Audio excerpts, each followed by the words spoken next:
V legal के YouTube channel पर आपका स्वागत है। मैं एडवोकेट मनोज कुमार। जब भी कोई संपत्ति आप परचेज करने जाते हैं, संपत्ति मीन्स अचल संपत्ति, इमूवेबल प्रॉपर्टी, जैसे फ्लैट है, मकान है, जमीन है या दुकान है, तो अचल संपत्ति को खरीदने जब जाते हैं तो क्या करते हैं, जिससे खरीदना है वो बेचने वाला हो गया और आप खरीदने वाले हो गए, तो दोनों जाते हैं रजिस्ट्री ऑफिस में और रजिस्ट्री ऑफिस में जाकर के एक डॉक्यूमेंट्स बनाते हैं। डॉक्यूमेंट्स बनाकर उस डॉक्यूमेंट्स को रजिस्ट्रार के पास से रजिस्टर करवाते हैं। तो ये होता है, इससे ट्रांसफर हो जाता है, तो इसको कहते हैं सेल डीड, जिस सेल डीड से आप परचेज करते हैं। अब जमीन जब परचेज करने जा रहे हैं, जब इमूवेबल प्रॉपर्टी परचेज करने जा रहे हैं, जमीन हो, दुकान हो, मकान हो, फ्लैट हो, कुछ भी जब परचेज करने जा रहे हैं, तो सब क्या क्या डॉक्यूमेंट्स आपको लेना चाहिए, क्या जानना आपके लिए जरूरी है, तो आज का विषय यही है। तो चलिए हम जानते हैं कि किन किन डॉक्यूमेंट्स का वेरिफिकेशन किया जाना आवश्यक होता है।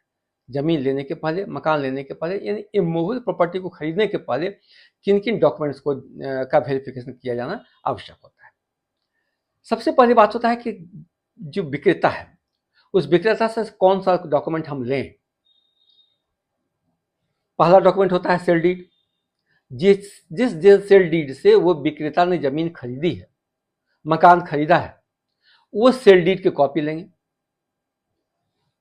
सेल डीड से हो सकता है कि उस सेल डीड के अलावे गिफ्ट डीड हो या विल हो, जिससे उनको संपत्ति मिली हो। ये सारे मोड है जिससे उनको संपत्ति मिल सकती है विक्रेता को।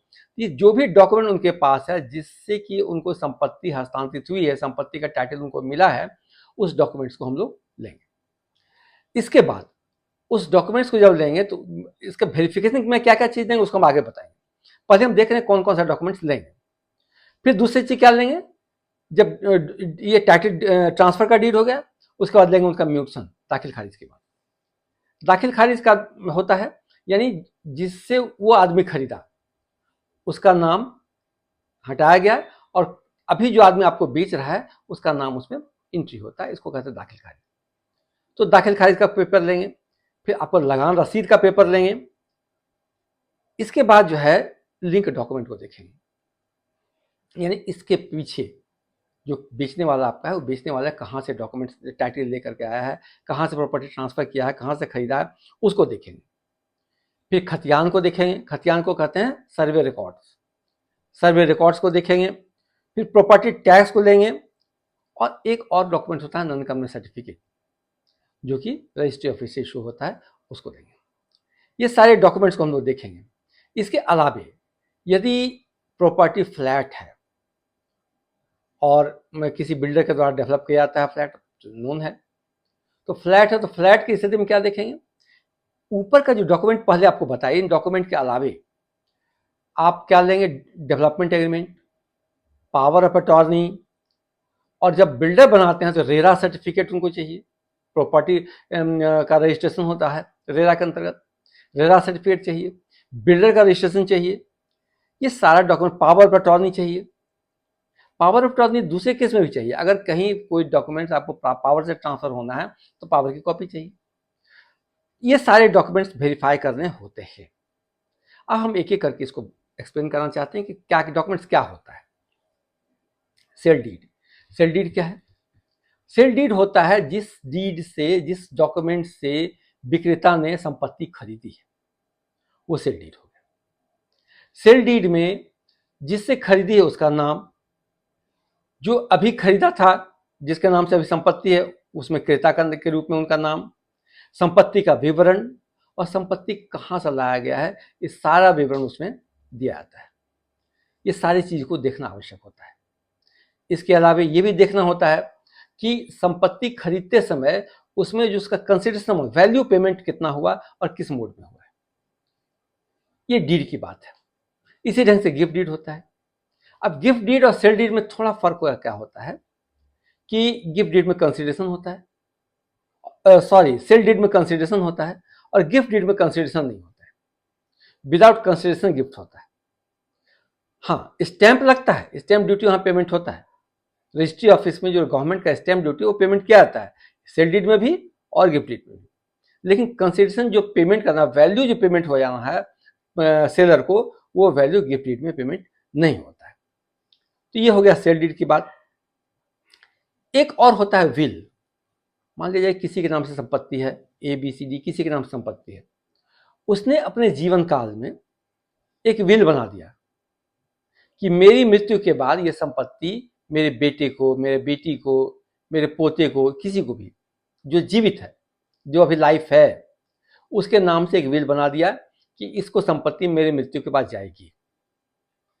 तो जब उसकी मृत्यु हो जाती है तो विल का प्रोवेट कराना पड़ता है। कोर्ट में जाकर के प्रोवेट के लिए केस फाइल होता है और उसके आधार पर न्यायालय से आदेश होता है और प्रोवेट सर्टिफिकेट इशू हो जाता है। तो इस प्रोवेट सर्टिफिकेट के आधार पर उस व्यक्ति का जिसके नाम से विल है उसके नाम से प्रॉपर्टी ट्रांसफर हो जाता है। फिर क्या करते हैं, चाहे सेल डीड से हो, चाहे गिफ्ट डीड से हो, चाहे विल से हो, तीनों हालत में वो आदमी जिसके नाम से प्रॉपर्टी आया वो उसका दाखिल खारिज कराएगा, म्यूटेशन कराएगा। म्यूटेशन कहाँ होता है? म्यूटेशन होता है अंचल कार्यालय में। अंचल कार्यालय में अंचल अधिकारी जो हैं वो रिकॉर्ड्स को वेरीफाई करते हैं और रिकॉर्ड्स को वेरीफाई करके जो पुराना नाम था, जो विक्रेता का नाम उस डीड में था, उस विक्रेता का नाम को डिलीट करके और नया नाम में क्रेता का नाम को चढ़ा देते हैं। ये कहलाता है दाखिल खारिज, म्यूटेशन। और जब म्यूटेशन हो जाता है तो खरीदा क्रेता के नाम से, परचेजर के नाम से लगान रसीद इशू कर दिया जाता है। तो इस ढंग से ये सारे डॉक्यूमेंट्स हो जाता है। इसके बाद लगान रसीद तो होता है, इसका फिर क्या होता है, आपके लोकल अथॉरिटी में, म्यूनिसिपल कॉर्पोरेशन में, इस सब में होल्डिंग टैक्स पेमेंट होता है। तो होल्डिंग टैक्स का रसीद पेमेंट हो जाता है, मिल जाएगा आपको। ये भी टाइटल डॉक्यूमेंट्स को वेरीफाई करने के लिए जरूरी होता है। और इसके बाद एक और डॉक्यूमेंट्स होता है नॉन इनकम्बलेंस सर्टिफिकेट। नॉन इनकम्बलेंस सर्टिफिकेट क्या होता है कि नियमतः जो क्या होता है, रजिस्ट्री ऑफिस में एक रिकॉर्ड होता है जिसमें पता होता है कौन सा प्रॉपर्टी मॉर्गेज है या बिक गया या क्या है, सारे डिटेल्स होते हैं। तो कुछ शहरों में थोड़ी कमी है जहाँ के सारा रिकॉर्ड उपलब्ध नहीं हो पाता है, बट है, ये उपलब्ध होता है। तो नॉन इनकम्बलेंस सर्टिफिकेट को हम लोग देखते हैं, वो रजिस्ट्री ऑफिस से निकाला था नॉन इनकम्बलेंस सर्टिफिकेट। वहाँ भी इशू होता है कि property is free from all encumbrances, ये होना जरूरी होता है। अब अगर प्रॉपर्टी फ्लैट है, फ्लैट में अपार्टमेंट है, अपार्टमेंट में एक मल्टी स्टोरी बिल्डिंग है, मल्टी स्टोरी बिल्डिंग में एक यूनिट है, एक अपार्टमेंट आप परचेज कर रहे हैं, तो डॉक्यूमेंट्स, टाइटल का डॉक्यूमेंट्स तो लेंगे ही, सेल डीड लेंगे, गिफ्ट डीड जो भी है वो लेंगे, म्यूटेशन लेंगे, वो सारा चीज लेंगे। इसके अलावा और क्या लेना होगा? डेवलपमेंट एग्रीमेंट लेना होगा।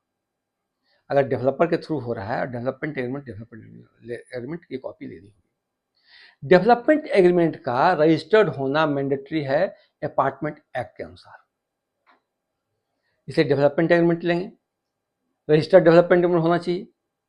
डेवलपर के फेवर में लैंडलॉर्ड ने कोई पावर दिया है तो पावर को लेना होगा। इसके बाद जब कोई डेवलपर कंस्ट्रक्शन करते हैं तो एक एक्ट बनाया गया है रेरा। रेरा एक्ट के तहत जो है बिल्डर को प्रोजेक्ट का अप्रूवल कराना पड़ता है। तो प्रोजेक्ट अप्रूवल के लिए वो सर्टिफिकेट, प्रोजेक्ट अप्रूवल का सर्टिफिकेट, रेरा सर्टिफिकेट मिलता है, वो मिल लेंगे। बिल्डर को म्यूनिसिपल कॉर्पोरेशन में या लोकल अथॉरिटीज में कहीं भी उनको अपना बिल्डर का एक रजिस्ट्रेशन कराना पड़ता है, वो कॉपी चाहिए। इसके बाद आपको मैप, ये सारे डॉक्यूमेंट्स के साथ साथ एक चीज और चाहिए आपको, अप्रूव्ड मैप। बिल्डिंग जिस तरह से बना है, तो बिल्डिंग बनाने के लिए हर एक जगह पे, हर एक शहर में एक टाउन प्लानिंग अथॉरिटी होता है। टाउन प्लानिंग अथॉरिटी से, चाहे वो म्यूनिसिपल कॉर्पोरेशन हो, चाहे जैसे कि कुछ शहरों में जो भी है टाउन प्लानिंग अथॉरिटी, जो जिस नाम से भी हो, टाउन प्लानिंग अथॉरिटी होते हैं। तो टाउन प्लानिंग अथॉरिटी के द्वारा ये मैप अप्रूव किया जाता है। मैप क्या अप्रूव होता है? हाउस बिल्डिंग कंस्ट्रक्शन का मैप अप्रूव होता है। कैसे कंस्ट्रक्शन होगा, कितने में कितना एरिया लैंड का है, लैंड एरिया में कितना में कंस्ट्रक्शन एरिया होगा, कितना फ्लोर कंस्ट्रक्शन होगा, ये सारा विवरण उस नक्शे में होता है। इसे नक्शा को देखना, मैप को देखना जरूरी होता है। ये सारे ये डॉक्यूमेंट्स को देखने के बाद ही आप प्रॉपर्टी को कह सकते हैं कि प्रॉपर्टी सही है। अब डॉक्यूमेंट देखने के बाद क्या क्या करेंगे कि जब सेल डीड हम लोग देखते हैं तो सेल डीड में देखना होगा कि बेचने वाले का नाम, खरीदने वाले का नाम सही सही लिखा हुआ हो। खाता प्लॉट सही ढंग से अंकित हो उसमें।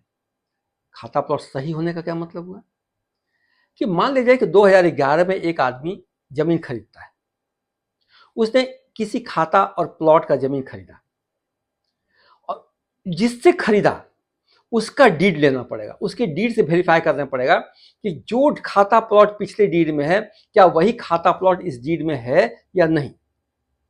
अगर पिछले डीड का खाता प्लॉट यहां मैच नहीं करता है तो डीड गलत है, तो ऐसे जमीन को खरीदना नहीं चाहिए।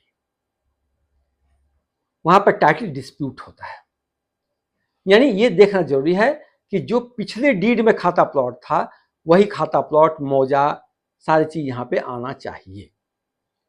दूसरी बात कि जिससे कुछ जमीन सरकारी जमीन होते हैं, गहरावा जमीन कहलाता है, कहीं गैर मजरूआ जगह की जमीन कहलाता है। तो ये सारी जमीन जो होते हैं, जो जमीन की सेलेबल नहीं होता है, वो गवर्नमेंट की लैंड होती है और किसी कारण बस वो बिक गया या उसका डीड किसी तरह से बन गया तो फ्रॉड डीड कहलाता है। और इस प्रकार का डीड से लिया गया जमीन को, इस प्रॉपर्टी को परचेज नहीं करना चाहिए। ये वेरिफिकेशन में देखना जरूरी होता है। इसके बाद क्या देखेंगे, प्रॉपर्टी पर नक्शा, वो अगर मकान खरीदे हैं तो मकान पर नक्शा पास है कि नहीं पास है। हो सकता है मकान पर नक्शा पास नहीं हो, जमीन आप खाली जमीन खरीद रहे हो तो जमीन लेंगे, जमीन लेने के बाद उस पर नक्शा पास करेंगे, ये पॉसिबिलिटी है। दूसरी चीज क्या है कि कभी कभी जमीन है, इमूल प्रॉपर्टी है, तो केस मुकदमा होने की भी संभावना रहती है। तो कोर्ट में इस चीज को देखने का प्रयास करेंगे कि क्या कोर्ट में कोई मुकदमा पेंडिंग तो नहीं है, या कोई मुकदमा डिस्पोजल तो नहीं हुआ है उस जमीन पे। अगर कोई केस मुकदमा हुआ है, पेंडिंग है या डिस्पोज है, तो उस कोर्ट के ऑर्डर को, उसका सर्टिफाइड कॉपी निकालेंगे और निकाल के वहां पर उसका स्टेटस वेरीफाई करेंगे कि अभी क्या स्टेटस है, क्या वो केस जो है अभी तक कंटिन्यू कर रहा है या केस डिस्पोज ऑफ हो गया। अगर डिस्पोज ऑफ हो गया तो क्या बेचने वाले के फेवर में हो गया या उसके अगेंस्ट में चला गया। अगर फेवर में आ गया तो ठीक है, अगर अगेंस्ट चला गया तो वो टाइटल उसके पास डीड रहते हुए, डीड है, मान लिया एक आदमी है, ए के पास सेल डीड है, उसने जमीन परचेज किया और उसके बाद उस पर डिस्प्यूट हो गया, कोर्ट में मुकदमा चला गया, किसी सी ने आकर उस पर केस कर दिया कि भाई जमीन जो है गलत ढंग से ट्रांसफर हुआ था।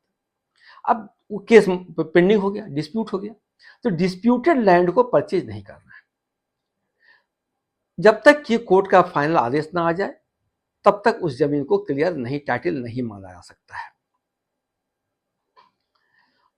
अब दूसरी बात क्या है कि जितने भी, अब देखिए कोर्ट का जब आदेश होता है, एक और देखने की, ओरिजिनल जब डॉक्यूमेंट देखेंगे तो उसमें एक कोर्ट के, जब भी कोई डॉक्यूमेंट कोर्ट में प्रोड्यूस होता है तो वहां एग्जिबिट मार्क होता है। तो डीड के ऊपर में कोर्ट का एग्जिबिट मार्क मेंशन रहता है। अगर कहीं डीड में एग्जिबिट मार्क दिख रहा हो, एग्जिबिट 1, एग्जिबिट 2 इस तरह से लिखा होता है, अगर एग्जिबिट मार्क दिख रहा हो तो इस बात को तय कर लें कि कोर्ट में कहीं ना कहीं उस डीड पे मुकदमा हुआ है। पेंडिंग है, डिस्पोज है, वो अलग मैटर, बट मुकदमा है, हुआ है, टाइटल सूट हुआ है, डिस्प्यूट हुआ है।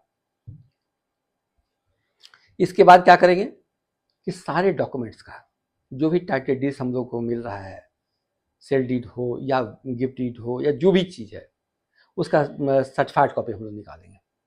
देखिए एक और डॉक्यूमेंट्स होता है, एक होता है deed of exchange. Deed of exchange क्या होता है, ए के पास एक प्रॉपर्टी है और बी के पास एक प्रॉपर्टी है, दोनों के पास सेल डीड है, दोनों ने आपस से एक डीड ऑफ एक्सचेंज बनाया और बी के प्रॉपर्टी ए को चला गया, ए के प्रॉपर्टी बी को चला गया। ये हो सकता है, पॉसिबल है। तब इसमें क्या करना पड़ेगा, बी के भी टाइटल डीड चेंज देखना पड़ेगा और ए का भी टाइटल डीड का चेंज देखना पड़ेगा। दोनों का टाइटल सही होना चाहिए, तभी डीड ऑफ एक्सचेंज वैलिड माना जाता है। इस तरह से जो भी डॉक्यूमेंट्स है, टाइटल डॉक्यूमेंट्स है, उसका सर्टिफाइड कॉपी निकालेंगे। सर्टिफाइड कॉपी कहाँ से निकलेगा, सर्टिफाइड कॉपी निकलेगा वहां के कंसर्न रजिस्ट्री ऑफिस से, क्योंकि सारा डॉक्यूमेंट रजिस्ट्री ऑफिस में ही रजिस्टर्ड होता है। और ये भी है कि सारा डॉक्यूमेंट उसी जिले के रजिस्ट्री ऑफिस में रजिस्टर्ड होता है जिस जिले के अंतर्गत वो जमीन आता है।